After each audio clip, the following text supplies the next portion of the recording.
السلام علیکم ورحمۃ اللہ وبرکاتہ۔ ربی اشرح لی صدری ویسر لی امری واحلل عقدۃ من لسانی یفقہوا قولی ربی زدنی علما ربی زدنی علما ربی زدنی علما۔ قال اللہ تبارک و تعالی فی القرآن المجید والفرقان الحمید، یا ایہا الذین آمنوا قوا انفسکم واہلیکم نارا۔ اللہ تعالیٰ نے قرآن کریم کے اندر دو چیزیں ارشاد فرمائی ہیں کہ قوا انفسکم واہلیکم نارا، کہ اپنی آپ کو بھی جہنم کی آگ سے بچانا ہے، اور جو دوسرے ہیں اہل و عیال ہیں آپ کے، جو آپ کے متحد رہ رہے ہیں، آپ کی بیوی ہے، آپ کے بچے ہیں، آپ کے ماں باپ ہیں، بہن بھائی ہیں، یعنی جو آپ کے انڈر رہ رہے ہیں ان کو بھی جہنم کی آگ سے بچانا ہے۔ تو اللہ تعالیٰ نے دین اسلام کو ہر دور کے اندر، ہر فرقے کے اندر، ہر جماعت کے اندر، ہر نبی کو بھیجا اور یہی تعلیمات دیں کہ اسلام کا بول بالا کیا جائے اور اسلام کو عام کیا جائے، اور اسلام پر اٹھنے والے الزامات، اسلام پر اٹھنے والے اہداف، ان کا مکمل طور پر بائیکاٹ کیا جائے اور ان کا مکمل طور پر جواب دیا جائے۔ اللہ تعالیٰ نے دین حق کو اتار کر انسانوں کے لیے اللہ تعالیٰ نے دین حق کو اتار کر انسانوں کی یہ حجت کو ختم کر دیا کہ وہ قیامت والے دن یہ کہہ سکیں کہ اے اللہ ہمیں پتہ نہیں تھا، کیونکہ نبی اکرم صلی اللہ علیہ وسلم کو بھیجا اور ساری کی ساری امت کے لیے، قیامت تک آنے والی امت کے لیے جتنے لوگ آئیں گے قیامت تک، ان سب کے لیے نبی کریم صلی اللہ علیہ وسلم کو بھیج کر یہ ان کے لیے حجت کو ختم کر دیا کہ قیامت تلک جو شخص بھی آئے گا وہ یہ نہیں کہہ سکتا کہ اللہ میرے تک تیری شریعت کا پیغام نہیں تھا پہنچا۔ جیسے غلام ہیں ان کے بھی حقوق بیان کیے، عورتوں کے بھی حقوق بیان کیے،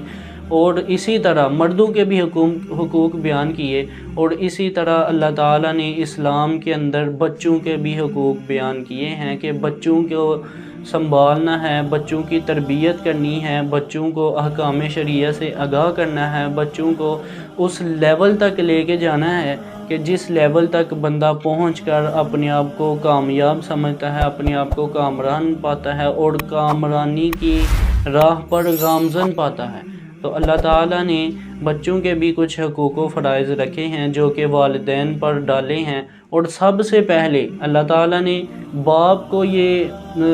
کی ذمہ داری لگائی ہے کہ وہ اپنے بچے کی تربیت کے لیے سب سے پہلے، سب سے زیادہ ذمہ داری جو اللہ تعالیٰ نے باپ پر ڈالی ہے کہ سب سے پہلے وہ انتخاب کرے تو ایسی عورت کا انتخاب کرے کہ جو سب سے زیادہ نیک ہو، متقی ہو، پارسا ہو، اور ہر قسم کی غلاظت سے، ہر قسم کے عیب سے، ہر قسم کی بختوئی سے، ہر قسم کے گناہ سے وہ پاک صاف ہو۔ جیسے نبی کریم صلی اللہ علیہ وسلم نے ارشاد فرمایا کہ عورت کے ساتھ تین چیزوں کی وجہ سے، تین چیزوں کی بنیاد پر نکاح کیا جاتا ہے۔ ان میں سے پہلی چیز نبی کریم صلی اللہ علیہ وسلم نے ارشاد فرمایا کہ عورت کے ساتھ نکاح کیا جاتا ہے تو اس کے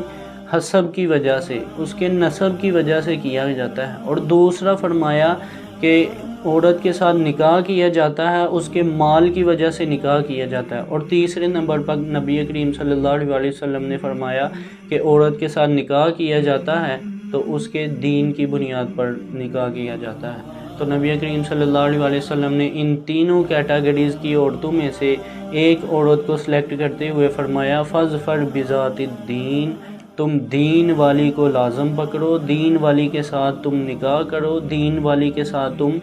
سارے معاملات کرو۔ دین والی عورت کو اللہ تعالیٰ کے رسول صلی اللہ علیہ وسلم نے دنیا کی نیک، اور آپ صلی اللہ علیہ وسلم نے ارشاد فرمایا کہ دنیا ساری کی ساری متاع ہے، یہ کائنات جتنی بھی ہے ساری کی ساری متاع ہے، ساری کی ساری ساز و سامان ہے۔ تو نبی کریم صلی اللہ علیہ وسلم نے فرمایا وَخَيْرُ مَتَاعِ الدُّنْيَا، دنیا کی سب سے بہترین متاع، سب سے بہترین سامان ایک نیک اور پارسا عورت ہے۔ اس نیک عورت کا اس لیے انتخاب کرنا ہے، اس نیک عورت کو اس لیے سلیکٹ کرنا ہے کہ وہ ہمارے آنے والے بچوں کی، ہمارے آنے والے نسل و نو کی وہ حفاظت کر سکے، اس کی تربیت کر سکے، اس کی ترویج کر سکے اور اس کو اسلام کی راہ پر گامزن کر سکے۔ اسی طرح نبی کریم صلی اللہ علیہ وسلم بچوں کے ساتھ بہت شفقت کیا کرتے تھے، بہت محبت کیا کرتے تھے۔ آپ صلی اللہ علیہ وسلم مدینے کے بازاروں میں گزرا کرتے تھے تو جو بھی بچہ آپ صلی اللہ علیہ وسلم کو ملتا، چاہے وہ یہودی کا ہو، چاہے وہ نصرانی ہو، چاہے وہ کسی کا بھی ہو، چاہے کہ وہ مسلمان ہو یا یہودی کا بیٹا ہو، آپ صلی اللہ علیہ وسلم اس کے سر پر شفقت کا ہاتھ رکھا کرتے تھے۔ اس کے سر پر شفقت ہاتھ رکھنے کی بجائے اس کے ساتھ پیار بھی کیا کرتے تھے، اس کے ساتھ اپنے خلوص کا اظہار بھی کیا کرتے تھے، اپنی خلوص محبت کا اظہار بھی کیا کرتے تھے۔ اسی طرح نبی کریم صلی اللہ علیہ وسلم کے دور میں ایک ایسا بچہ تھا کہ جو یتیم تھا بیچارہ، جس کے سر پر کوئی بھی نہیں تھا، وہ یتیم تھا، تو بچوں کے اندر کھیل کود رہے، تو آپ صلی اللہ علیہ وسلم کی اس پر نگاہ پڑی تو آپ صلی اللہ علیہ وسلم نے دیکھا کہ وہ بچہ تھوڑا گمسم نظر آ رہا ہے، تھوڑا سیڈ لگ رہا ہے، تو نبی کریم صلی اللہ علیہ وسلم نے اس بچے کو بلایا تو باقی سب کے سارے بچوں کے کپڑے جو ہیں وہ نئے تھے، تو وہ اکیلا بچہ تھا بیچارہ، یتیم بیٹا تھا، اس کا باپ نہیں تھا۔ تو نبی کریم صلی اللہ علیہ وسلم نے جب اس کو بلایا تو نبی کریم صلی اللہ علیہ وسلم اس کو اٹھا کے گھر لے گئے اور گھر جا کر اس کو کپڑے بھی مہیا کیے، اس کو جوتی کپڑا لے کر اس کو باقیوں کی عید میں شامل کیا، باقیوں کی خوشیوں میں شامل کیا۔ تو نبی کریم صلی اللہ علیہ وسلم کی تعلیمات سے، نبی کریم صلی اللہ علیہ وسلم کی اخلاقیات سے یہ ہمیں سبق ملتا ہے کہ ہمیں سب سے پہلے انتخاب کرنا ہے اپنے بچوں کی تربیت کے لیے، تو سب سے پہلے ہمیں یہ کرنا چاہیے کہ ہم اپنے بچے کی تربیت کا انتخاب کریں تو اپنی گھر میں آنے والی بہو، گھر میں آنے والی جو بیوی ہے، اس کے ساتھ انتخاب کریں جو کہ نیک ہو، پارسا ہو، متقی ہو، ہر قسم کی غلاظت سے پاک ہو۔ نبی کریم صلی اللہ علیہ وسلم نے بہت ساری واقعات پر بیان کیا ہے کہ نیک جو بیوی ہے نا، وہ سب سے بڑی خیر ہے، یعنی کائنات ساری کی ساری خیر ہے، لیکن ان میں سے سب سے بڑی خیر جو ہے نا وہ نیک بیوی ہے۔ تو اس طرح کئی مقامات پر نبی کریم صلی اللہ علیہ وسلم نے ارشادات فرمائے ہیں، تو ہمیں چاہیے کہ ہم بھی اپنی اولاد کے لیے نیک بیوی کا اور نیک خاتون کا انتخاب کریں، جو کہ آ کر ہمارے بچوں کو ورگلائے نہ، ہمارے بچوں کو باپ کے خلاف نہ کرے، بلکہ ان کی اچھی تعلیم و تربیت دے اور ان کو کامیابی کی راہ پر گامزن کرے۔ تو اس میں مفتی تقی عثمانی صاحب ہیں، ان کے والد محترم مفتی شفیع ولا تقتلوا اولادکم من خشیت املاق کی تفسیر میں بڑی کمال کی تفسیر لکھتے ہیں، کہتے ہیں کہ اگر بچوں کو تعلیم نہیں دو گے، اگر بچوں کو تربیت نہیں دو گے تو یہ کوئی اولاد کو قتل کرنے سے کم نہیں ہے۔ یعنی اگر تم بچے کو تعلیم نہیں دے رہے، اگر بچے کو تربیت نہیں دے رہے، وہ اللہ اور اس کے رسول سے دور ہوتا جا رہا ہے، بھاگتا جا رہا ہے دین اسلام سے،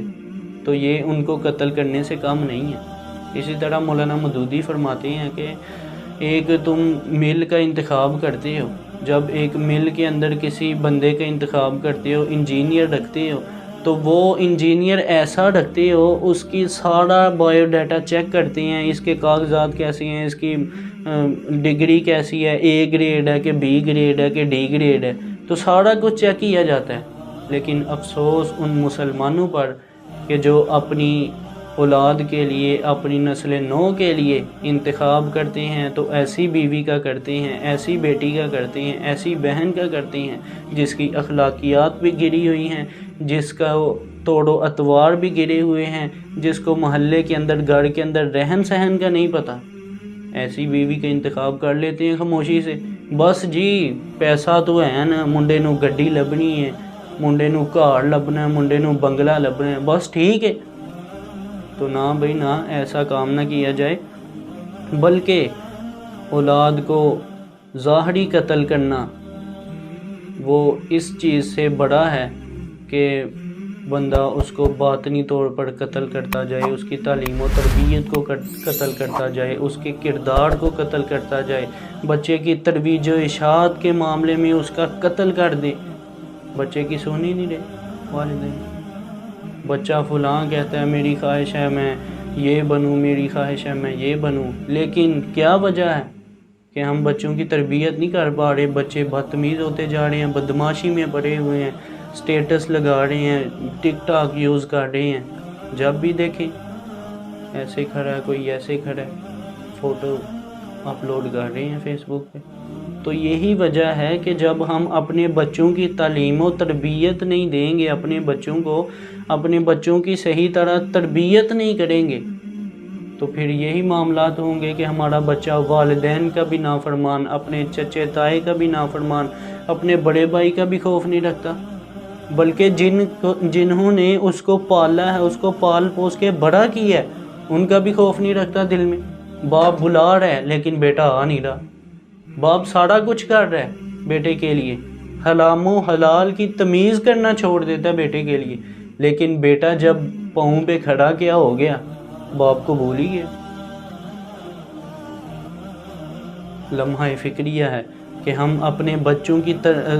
بچوں کو تعلیم تو دیتے ہیں، اپنے بچوں کے جسم کا خیال تو رکھتے ہیں، اس کا جسم بڑھنا چاہیے. بچے کی کمزوری ہے، بچے کو ویکنس ہے، جی بازو چھوٹے چھوٹے ہیں، ہاتھ چھوٹے چھوٹے ہیں، یا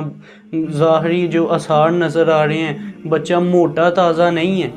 تو اس کو موٹا تازہ کرنے کے لیے سارا کچھ آ رہا ہے، سب کچھ لے کے آ رہے ہیں ہم اس کو موٹا تازہ کرنے کے لیے. ہمارا بچہ صحت مند ہو جائے، ہمارا بچہ برگر لگنے لگ جائے، ہمارا بچہ ببلو بن جائے، ہمارا بچہ اچھا خاصا جمر بن جائے، اس کی اچھی باڈی ہو، اس کی صحت اچھی ہو جائے. تو آگے کہیں لڑنا پڑ جاتا ہے، وہ کتنے لڑائی لگ جائے تو پھر بچہ ساڈا کول بہ کے ویکھدا رہے کہ اے بندہ تے مینوں مار دے گا. تو کہیں لڑنا پڑ جاتا ہے. ہمارے بچے کی صحت اچھی ہونی چاہیے. نہ جی ایسا نہ کیجیے. جیسے بچے کی صحت کا خیال رکھتے ہیں نا، اس کو مختلف قسم کی غذا لا کر دیتے ہیں، اس کو مختلف قسم کی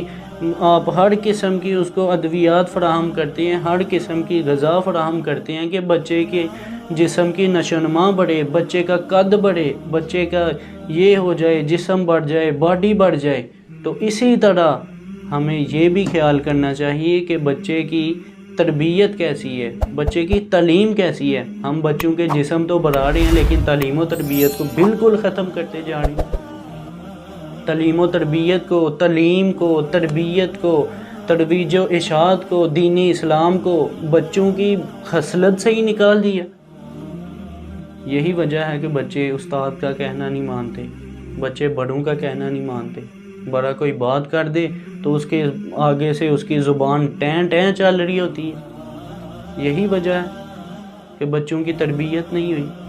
جب بچے کی ہم تربیت اچھی طرح نہیں کریں گے تو وہ کہتے ہیں نا کہ بول چال سے پتہ چلتا ہے کہ اس کی تربیت کیسی ہے، اس کے گھر والے کیسے ہیں. وہ جیسے کہتے ہیں کہ برتن کے اندر جو ہوگا وہی باہر ڈھونڈیلے گا نا. بندے کے اندر جو ہے، جیسی اس کی تربیت ہوئی ہے، جیسے اس کے دماغ میں لوگوں نے بھر دی ہے، جیسے اس کے دماغ میں والدین نے بھر دی ہے، تو وہی وہ باہر ڈھونڈیلے گا.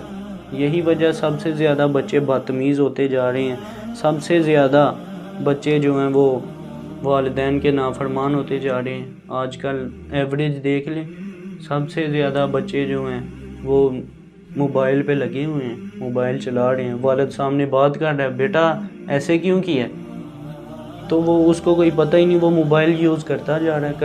ہے. والد پھر پوچھتا ہے دوسری مرتبہ، بیٹا یہ کیا ہے، بیٹا کدھر گئے تھے، وہ پھر موبائل یوز کر رہا ہے. وہ ادھر سے والدہ آ گئی، اس کو کچھ نہ کہنا، یہ فلاں جگہ گیا تھا، یہ فلاں جگہ گیا تھا. تو وہ بچے کی ساری تربیت کا بیڑا غرق کر دی ہے، بچے کی اخلاقیات گرا دی. تو ہمیں چاہیے کہ ہم اپنے بچوں کی اخلاقیات کو بھی درست کریں اور اس کی تعلیم و تربیت کا بھی خیال رکھیں، نہ کہ اکیلی تعلیم کو جاری رکھیں. بچے نے ایف ایس سی کی ہے جی، میرا بچہ ایم اے کر گیا، میرا بچہ بی اے کر گیا. بعد میں بچے کے سامنے بیٹھ کر بات کرو تو بچے کو بولنے کی تمیز ہی نہیں ہوتی. بچے کے اندر وہ مادہ ہی نہیں دیا گیا تمیز کا کہ بچے تیرے سامنے کوئی ایسا بیٹھا ہے کہ جو عمر میں بڑا ہے، چاہے جائے کہ تو اس سے تعلیم میں بڑا ہے، تیرے پاس 4 لفظ زیادہ آ گئی ہیں اس سے، لیکن تمیز سے بات کر. ہم کہتے ہی نہیں ہیں. ہم کہتے ہیں میرے بچے نے ایم اے کی ہے, میرے بچے نے بی اے کی ہے, لیکن تعلیم تربیت سارے کا سارا معیار جو ہے وہ ختم کرتے جا رہی. تربیت کا تو معیار ہی ختم کر دیا ہم لوگوں نے. تو اس کے ساتھ ساتھ حضور اکرم صلی اللہ علیہ وسلم نے ارشاد فرمایا کہ باپ کا سب سے بہترین عطیہ جو اولاد کو دینا ہے نا, اس نے,